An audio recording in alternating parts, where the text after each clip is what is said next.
আসসালামু আলাইকুম ওয়া রাহমাতুল্লাহি ওয়া বারাকাতুহু। আলহামদুলিল্লাহ, সমস্ত প্রশংসা আল্লাহ সুবহানাহু ওয়া তাআলার জন্য। আজকে আমাদের কোরআন শিক্ষা ক্লাস 7। আমরা দীর্ঘদিন বেশ কয়েকদিন থেকেই আমরা ক্লাস নিয়ে আসছি রেগুলার।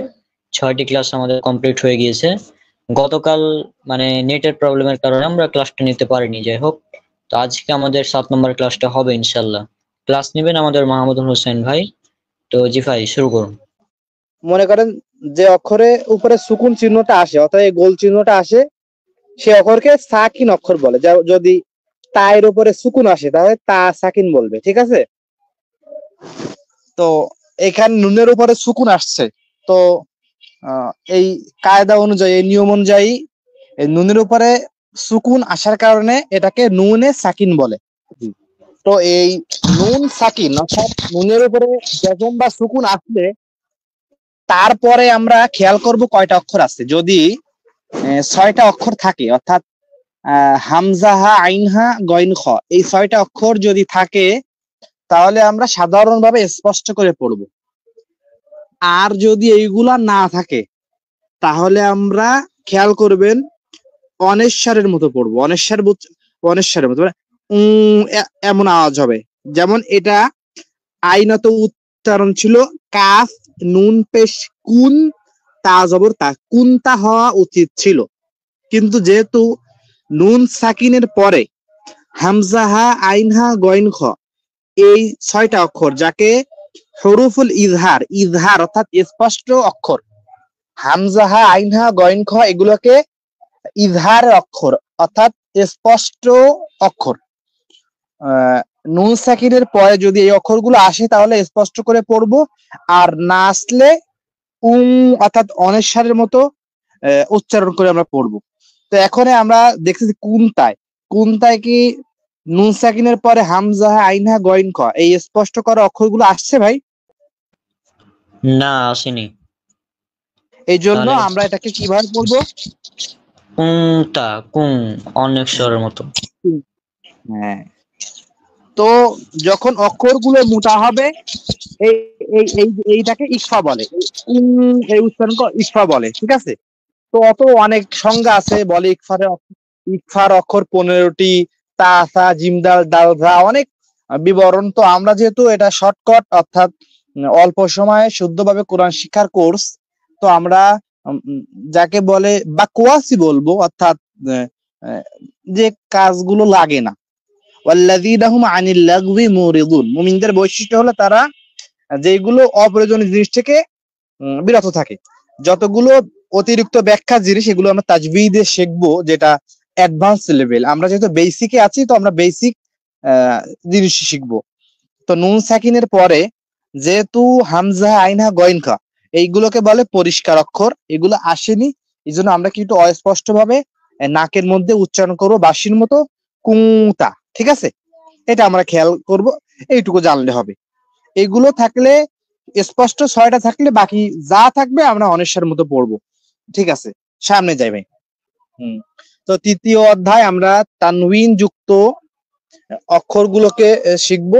আর এগুলো শিখলে আমরা কি মনে করেন শিখন ফল, লক্ষ্য উদ্দেশ্য মনে করেন তানবিনকে চিনতে পারবো এবং তানবিন যুক্ত হরফগুলোকে সঠিকভাবে পাঠ করতে পারবো, ঠিক আছে? এখান থেকে আমরা তানবিনের যতগুলো ব্যবহার অধিকাংশ শিখে ফেলবো ইনশাল্লাহ, ঠিক আছে ভাই? এইগুলো শিক্ষকরা পড়ে নিবে, যারা আপনারা পরে এই মাদানী কায়দা, আপনারা প্রত্যেকে একজন করে দায়ী হবেন ইনশাল্লাহ, কোরআনের শিক্ষক হবেন। আল্লাহ তাআলা আপনাদেরকে তৌফিক দান করুক। তো আপনারা ক্লাস করানোর আগে অবশ্যই এই শিক্ষকদের জন্য যেগুলো ওইগুলোকে পড়ে ছাত্রদেরকে পড়াবেন, যাতে শিক্ষক ছাত্রদের মনে যতগুলো প্রশ্ন আছে, যাকে বলে সওয়ালে মুকাদ্দার, গোপন প্রশ্ন, তার উত্তর আপনি আগেই বুঝতে পারবেন, ঠিক আছে? প্রথম পাঠ 2 জবর আমি বলে নিই, যেহেতু তানউইন এসেছে, তানউইন কাকে বলে? 2 জবর 2 জের 2 পেশকে তানউইন বলে। এটা আমাদের বাঙালিদের নিয়ম। তো তানউইনের একটা সংজ্ঞা আরবি আছে, এগুলো আমি অ্যাডভান্স লেভেলে ইনশাআল্লাহ বলবো, ঠিক আছে? আপনারা দুই ভাই দুইবার বলবেন। হ্যাঁ, 2 জবর 2 জের 2 পেশকে তানউইন বলে। 2 জবর 2 জের 2 পেশকে তানবিন বলে, তানবিন বলে। হ্যাঁ, 2 জবর আর 2 1 জবর 1 জের 1 পেশকে হারাকাত বলে। এক জবর এক জের এক পেশকে হারাকাত বলে? এক জবর এই এক পেশ, দুইটাকে এক জবর এক জের পেশকে হারাকাত বলে। তো এই হারাকাত এবং তানবিন দুটোরই উচ্চারণ তাড়াতাড়ি হবে, ঠিক আছে। জি। আরেকটা জি। গুরুত্বপূর্ণ বিষয় যেটা না বললেই নয়, আরবদের লেখার, মনে করেন আমরা বাঙালি, আমাদের লেখার লিটেল ফর্ম আমাদের মন মতো আমরা লিখি, আমাদের একটা লেখার নীতি আছে। আর আরবদেরই আছে, আরবরা মনে করেন দুই জবরের সঙ্গে অবশ্যই একটা করে আলিফ নিয়ে আসে, এটা হলো আরবদের বৈশিষ্ট্য। আমার কথা একটু বোঝা গিয়েছে ভাই? জি জি জি জি জি। আরবদের লেখার নিয়মই, মনে করেন আমরা এই যে পড়বো, তো হামজা আলিফ দুই জবর এরকম পড়বো না, হামজা দুই জবরই পড়বো। এই যে আলিফটা দুই জবর যখন আসবে 99% জায়গায় দুই জবরের সাথে একটা করে আলিফ আসে, এটা হলো লেখার কি নিয়ম, যাকে রাসমুল খাত। রসম মানে হলো নিয়ম, আর খত মানে হলো লেখা। রসমুল খত এটা হলো লেখার নিয়ম, ঠিক আছে। তো আমরা এভাবে পড়বো, হামজা দুই জবর আন, এই আলিফটাকে আমরা বলবো না, আলিফটা এটা নিয়মই যে দুই জবরের সাথে একটা করে আলিফ আসবে, এটাকে আমাদের বলার দরকার নেই, ঠিক আছে। যেহেতু আমরা মনে করি আমরা ক লিখি, ঠিক আছে, ক যেহেতু পূর্ণ বর্ণের, মনে করেন এই যে ই আছে না, কোনটায় উপরে ইটা কতটুকু থাকবে, কোনটা ওই অর্ধ ই থাকে না, এটা কি বলে ভাই, পূর্ণ বর্ণ অর্ধ বর্ণ না কি বলে বাংলায়, বাংলা ব্যাকরণে। এটা হলো আমরা বাঙালি, আমরা ককে পূর্ণ মাত্রা দিই কিন্তু মধ্যাহ্নতে দিই না। তো এটা আমাদের যেহেতু লেখার একটা স্টাইল, রসমুল খত, এটা বাঙালিদের। তো আরবদের লেখার স্টাইল হলো তারা দুই জবরের সাথে একটা করে কি নিয়ে আসে ভাই, আলিফ অ্যাড করে, এটা তাদের নিয়ম, ঠিক আছে। হ্যাঁ। আমরা পড়বো হামজা দুই জবর আন, হামজা দুই জবর আন, হামজা আলিফটাকে আমরা বলবো না। হ্যাঁ, হামজা দুই জবর আন। ঠিক আছে, বলো। হামজা দুই জবর আন। হ্যাঁ, এই আলিফটাকে বলার দরকার নেই, এটা এমনি জবরের পরে আসবে, দুই জবরের পরে। বা দুই জবর বান, বা দুই জবর বান। বা দুই জবর বান। হরকত তানবিন দুটোরই উচ্চারণ তাড়াতাড়ি করতে হবে। তা দুই জবর তান, তা দুই জবর তান। তা দুই জবর তান। সা দুই জবর সান, সা দুই জবর সান, সা দুই জবর সান। জিম দুই জবর জান, হা দুই জবর হান। হা দুই জবর হান। হ্যাঁ, খ খ দুই জবর খন। হুম, খান দাল যেন দুই- না হয়, খান। হ্যাঁ, খন। দাল দুই জবর দান। রাল দুই জবর রান। হ্যাঁ, র দুই জবর রন। জাই দুই জবর জান। হ্যাঁ, সিন দুই মাশাআল্লাহ। জবর শান। শিন দুই জবর শান। ফদ দুই জবর ফন। সন, সন মোটা করে, সন, ফদ দুই অদ জবর দুই জবর সন, ফন। ফন। সমাদ, বদ সমাদ, অনেকে সামাদ বলে, সামাদ, বুঝছেন, সব দিয়ে হলো সমাদ। আল্লাহ সমাদ, সমাদ বলে তিন বানিয়ে ফেলে, ঠিক আছে। আমরা সদ, আমরা শুদ্ধই করবো ইনশাআল্লাহ। আচ্ছা। বদ, বদ দুই জবর বন। ত দুই জবর তন।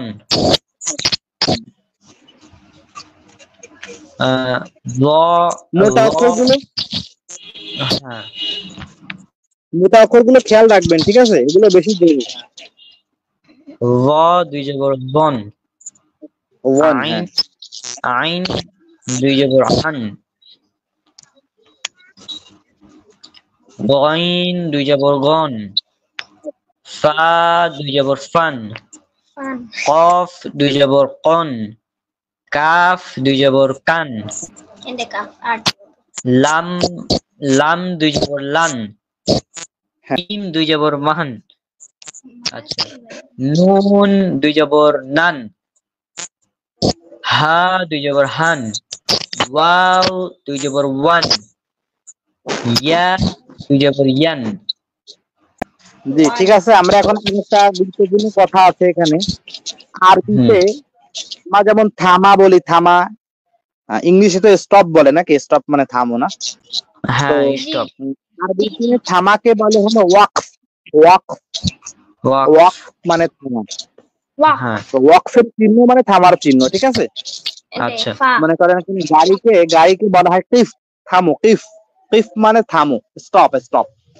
তো যখনই আমরা থামবো কোনো আয়াতের শেষে বা শব্দের শেষে, তো এটাকে বলে হলো ওয়াকফ করা। ওয়াকফ করা মানে হলো থামা, ঠিক আছে। জি জি, তো কোনো আয়াত যদি আমরা থামি, সেই থামাকে আরবিতে কি বলে? ওয়াকফ। ওয়াকফ হ্যাঁ।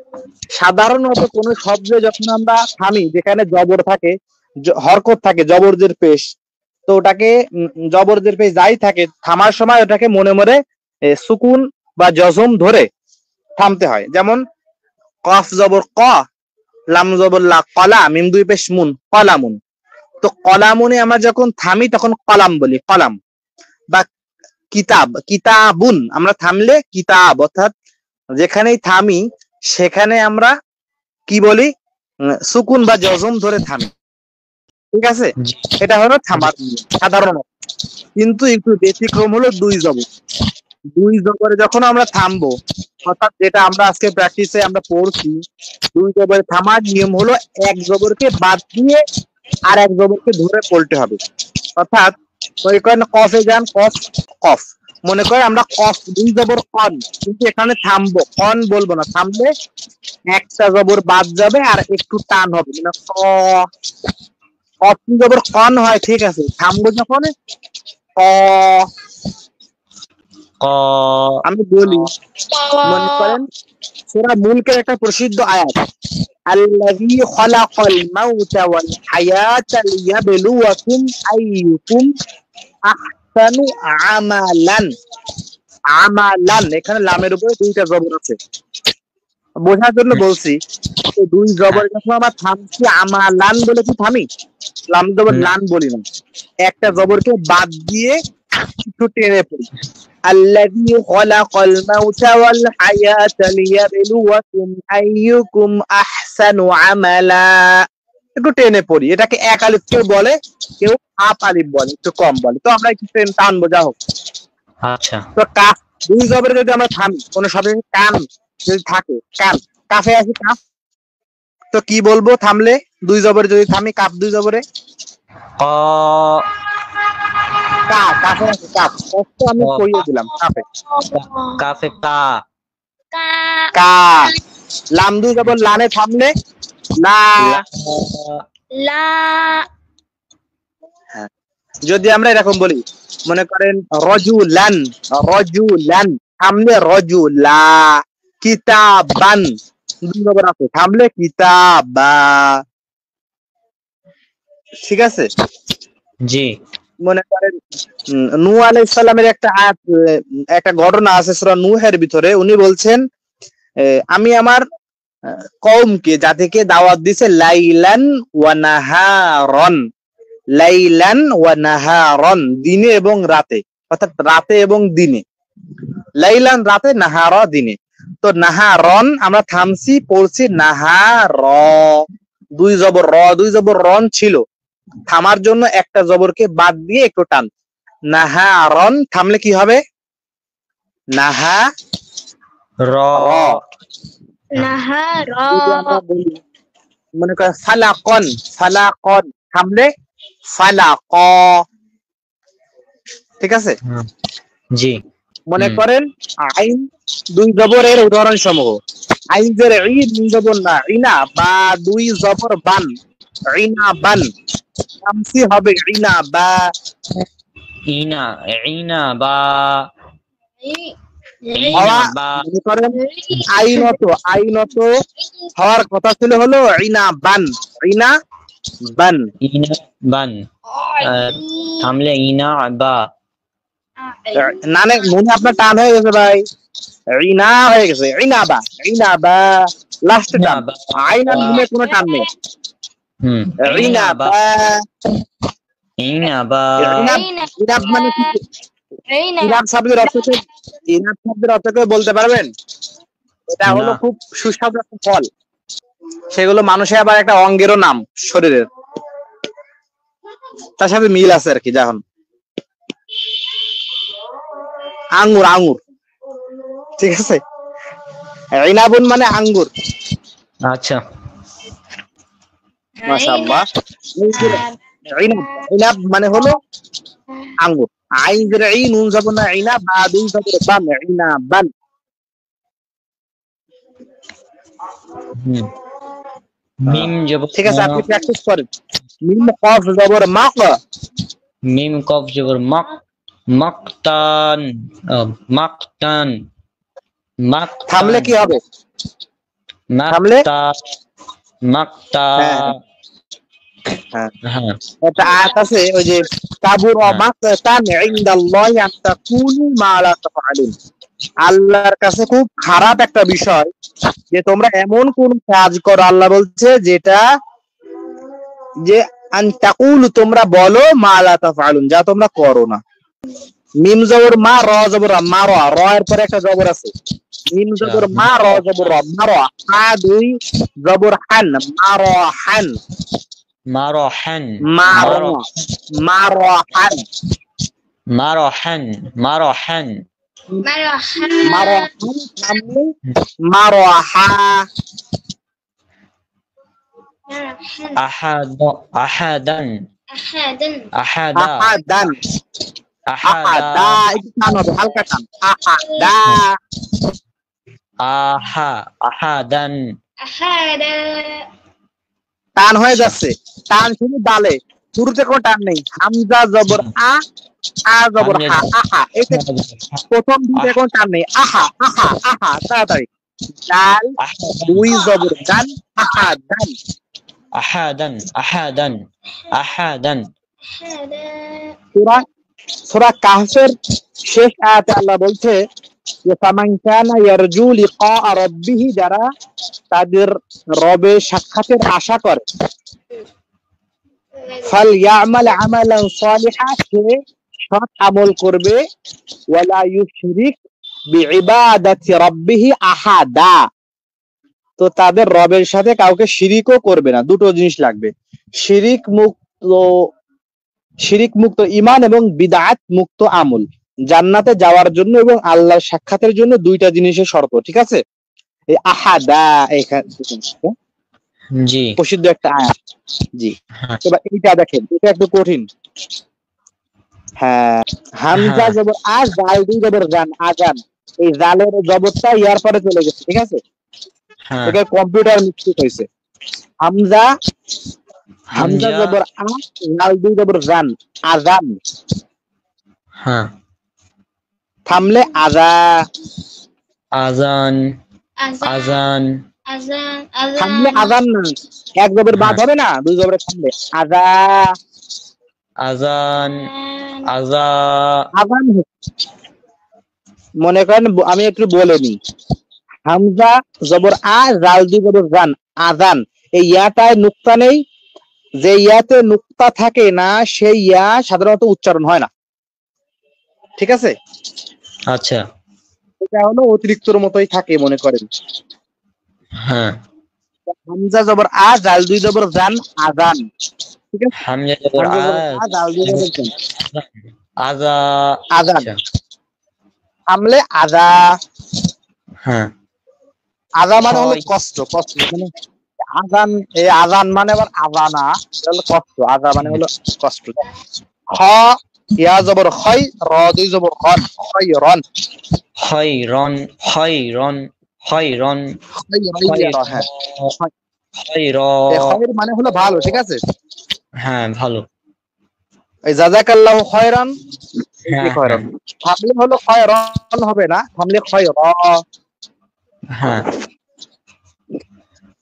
ফা ওয়াও, ফা ওয়াও জবর ফাও, ফাও না, ফাউ, ফাউ মুখ গোল করে, ফাউ, ফাও, ফাও, ফাও। জাই দুই জবর জান, ফাউজান, ফাউজান, ফাউজান, ফাউজান। থামলে কি হবে? ফাউজা। হ্যাঁ, মাশাআল্লাহ, সামনে যান। কাফ হামজা জবর কা, কাফ হামজা জবর কা, সিন দুই জবর সান, কাসান, কাসিন, কাসান, কাসা। মাশাআল্লাহ। হ্যাঁ। কফ র জবর কর, কর, বদ দুই জবর বন, কর বন। করদন, করদন। ওই যে মানজাল্লাযী ইউকরিদুল্লাহ করদান হাসানা, এই কর বাংলা আমরা করজ বলি না, করজ হাওলাত, হাওলাত ধার, হ্যাঁ করজ। হ্যাঁ, কফ দুই র জবর কর, বদ দুই জবর বন, কর বন।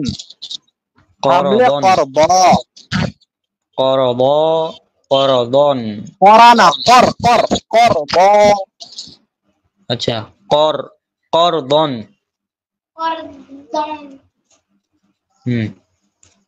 আচ্ছা, ওয়াও জবর ওয়া, করদটা বলেন আরেকবার, করদ, করদটা। করদন, থামলে? করদন।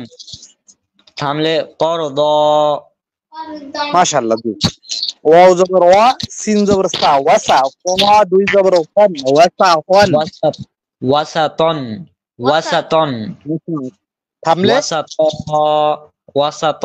ওয়াকাযালিকা জাআলনাকুম উম্মাতান ওয়াসাতা, এই ওয়াসাতা মধ্যমপন্থী উম্মত।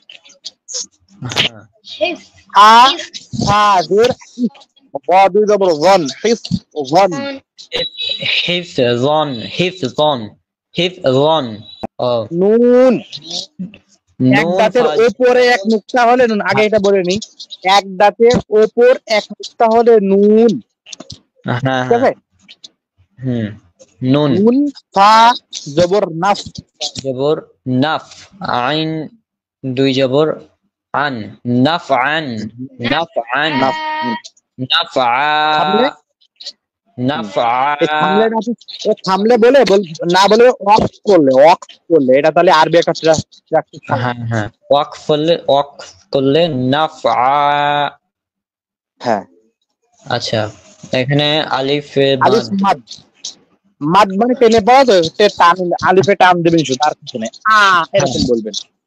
হ্যাঁ, আলিফে মাদ, নুন, নুন জের ফা, না, ফা আলিফ দুই মাদ জবর, এবার বলুন, আলিফ মাদ মাদ আ,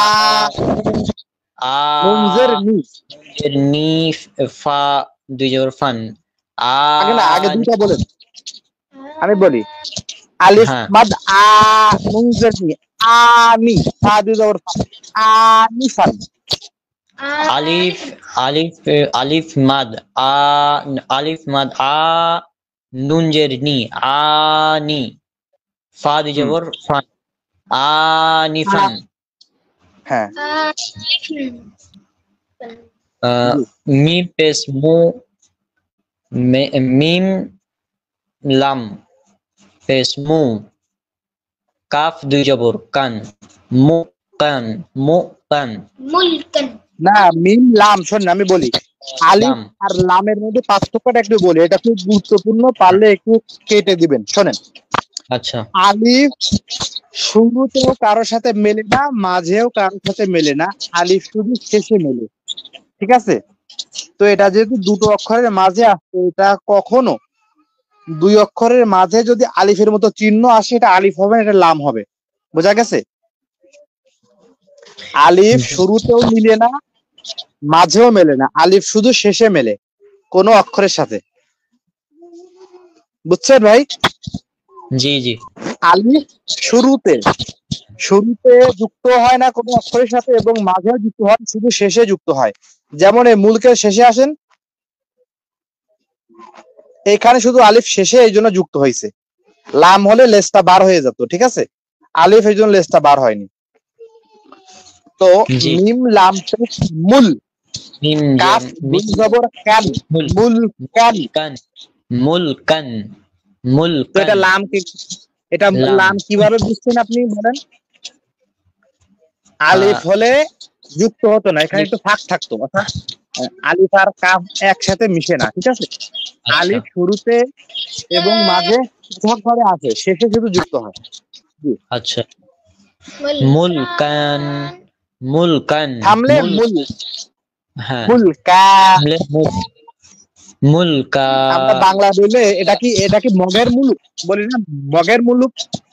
তো এই হ্যাঁ মুলুক হ্যাঁ মুলুক মানে হলো মুলক। মানে রাজ্য আর কি, ঠিক আছে, রাজ্য রাষ্ট্র মুলক। আচ্ছা হা জবর হা, র জবর র, মিম দুই জবর হারা মান হারামান হারামান হারামান হারামান হারামান হারামান হারামান। জি হারামান। জি সা জবর সা, মিম জবর মা, সামা, নুন দুই জবর জি। না, সামানা সামানান নুন দুই জবর নান, দুই জবর নান, নুন দুই জবর নান, সামানান সামানান সামানান সামানান। থামলে সামানা, সামানা। থামলে ওয়াক্স করলে ওয়াক্স বলবেন, ওয়াক্স শেষ, আজকে আর বলাবো না এটা, থাম। হ্যাঁ ঠিক আছে, ওয়াক করলে সামানা। ওয়া ক ওয়া ও আছে না, ও মনে করেন ওয়া ক ফ ওয়াক্স, অর্থাৎ ওয়াও কফ জবর ওয়াক আর ফা ওয়াকসুন, থামলে ওয়াক। আচ্ছা যে আমি একটা হাদিস বলেই আমি আপনাদেরকে ছুটি দিয়ে দিচ্ছি। হ্যাঁ আল্লাহর হাবিব সাল্লাল্লাহু আলাইহি ওয়াসাল্লাম বলেন, এটাও বুখারী মুসলিমের হাদিস, আপনি খুঁজে নেবেন, ঠিক আছে, যেহেতু আপনি তো মুহাক্কিক মানুষ, খোঁজার ব্যাপারে খুব মাহের। আল্লাহ রাসূল সাল্লাল্লাহু আলাইহি ওয়াসাল্লাম বলছেন, আহাব্বুল আমাল, অর্থাৎ আল্লাহর কাছে খুবই প্রিয় আমল, ঠিক আছে, আহাব্বুল আমাল প্রিয় আমল, ইলাল্লাহি আল্লাহর কাছে, আদওয়ামুহা যেটাকে কন্টিনিউ নিয়মিত করা হয়। আল্লাহর কাছে প্রিয় আমল ওইটা যেটাকে নিয়মিত করা হয়, ঠিক আছে। জি শেষে আল্লাহ নবী বলছেন, ওয়া ইন কাল্লা, যদিও এটা অল্প হোক, যদি আমরা প্রতিদিন 10 মিনিট করে পড়ি, এটা আমাদের কাছে আল্লাহর কাছে প্রিয় আমল, যদি এটা আমরা নিয়মিত পড়তে পারি। কিন্তু একদিন 1 ঘন্টা পড়লাম, পরে 7 দিন পড়লাম না, এটা আল্লাহর কাছে প্রিয় আমল না। আল্লাহর কাছে প্রিয় আমল যেটা কন্টিনিউ করা হয়, যেটা কম হলেও কোনো সমস্যা নেই, কিন্তু কন্টিনিউ হবে, ঠিক আছে। ঠিক আছে ভাই, তাহলে আমি বিদায় নিচ্ছি, আমার আর 2 মিনিট আছে আমার জামাতে, ঠিক আছে। আচ্ছা আমিও ক্লাস শেষ করে দিচ্ছি, আগামীকাল জেরার পেজ ঠিক আছে, চেষ্টা করব। ক্লাস তো শেষ করবেন, আর আপনি মনে করেন গুরুত্বপূর্ণ গুলো পার্ট যদি মনে করেন জরুরি যেগুলো, সেগুলো আপনি পার্ট করে কেটে একটু ছাড়বেন ভাই, বুঝছেন। এস এম ফজলে রাব্বি ভাই বলেছেন আসসালামু আলাইকুম। জি ওয়ালাইকুম আসসালাম ওয়া রাহমাতুল্লাহি ওয়া বারাকাতুহু। আর যেটা বললাম যে আগের ক্লাসগুলো কোথায় পাবেন, হ্যাঁ আগের ক্লাসগুলো আমার ইউটিউব চ্যানেলে পাবেন, বিআর রওনাক মুসাব্বিরুল ইসলাম লিখলেই চলে আসবে। আমার বা সালাফিদা প্ল্যাটফর্ম পেয়ে যাবেন। আমার নেট স্লো চলছে না, আমরা দেখিয়ে দিতাম। এখানে আমার চ্যানেল দেখতে পাচ্ছেন, হ্যাঁ বিআর রওনাক এমডি মুসাব্বিরুল ইসলাম, এটা আমার চ্যানেল। তো এটা আপনারা ইউটিউবে যদি বিআর রওনাক লিখেন, হ্যাঁ তাহলে চলে আসবে। তো এটা আপনারা যাবেন, ভিতরে যাবেন, চ্যানেলের প্লেলিস্ট দেখতে পাচ্ছেন, প্লেলিস্টে ক্লিক করবেন, হ্যাঁ। আর এই যে এখানে এই যে কোরআন শিক্ষা কোর্স প্রথমে পেয়ে যাবেন, একদম প্লেলিস্টের একদম প্রথমে কোরআন শিক্ষা কোর্স, এখানে সবগুলো আপলোড করা আছে 6টি, এই যে দেখুন 6 ভিডিওস, হ্যাঁ। আর যদি আপনারা আমাদের শেখ সাইফুদ্দিন বিলাল মাদানী হাফিজাহুল্লাহর ডিজিটাল পদ্ধতিতে কোরআন শিক্ষা দেখতে চান, তাহলে এখানে পেয়ে যাবেন, হ্যাঁ। আর এখানে আমাদের মিসকাতের ক্লাসগুলো পেয়ে যাবেন। তারপর এখানে আমাদের কোরআন মাজিদের অনুবাদ ক্লাস যেগুলো আছে সেটাও পেয়ে যাবেন। আর এখানে বিভিন্ন লাইভ ভিডিও, এছাড়া আমার বিভিন্ন টপিকের উপর যে ভিডিওগুলো আছে সেগুলো সবই পেয়ে যাবেন এখানে খ্রিস্টান সিরিজ, হ্যাঁ এটা আপনারা দেখতে পাচ্ছেন। তো এই আগের ক্লাসগুলো এখান থেকে আপনারা পেয়ে যাবেন। এই যে দেখুন কোরআন শিক্ষা কোর্স মাহমুদুল হোসাইন, এখান থেকে আমাদের একদম সবগুলো ক্লাস ওপেন করা আছে, ক্লাস 4, ক্লাস 5 এবং ক্লাস 6, হ্যাঁ। তো এখানে আপনারা সবগুলো ক্লাস দেখতে পাচ্ছেন। তো এভাবে আর কি সবগুলো ক্লাস পেয়ে যাবেন। আর এই ক্লাস, আজকের ক্লাস যেটা হলো 7 নম্বর ক্লাস, সেটাও কিছুক্ষণ পর ইনশাল্লাহ আপলোড করে দেওয়া হবে। তো আশা করছি আপনারা বুঝতে পেরেছেন যে কিভাবে আমাদের ক্লাসগুলো খুঁজে পাবেন। আর সহজ উপায় বিআর রওনাক লিখবেন, বিআর রওনাক, হ্যাঁ বিআর রওনাক, এই যে দেখতে পাচ্ছেন স্ক্রিনে, এই যে এটা লিখে সার্চ করবেন জাস্ট, তাহলে আমার চ্যানেল চলে আসবে। আর সেটা আপনারা একদম পেয়ে যাবেন সুন্দরভাবে সবগুলো ক্লাস। তো আজকে আমরা লাইভ এখানে শেষ করে দেবো, ইনশাল্লাহ দেখাবো পরবর্তী লাইভে। হ্যাঁ, ইনশাল্লাহ আগামীকাল এটা ক্লাস হবে। তো আপনারা সবাই আমাদের জন্য দোয়া করবেন। আসসালামু আলাইকুম ওয়া রাহমাতুল্লাহি ওয়া বারাকাতুহু।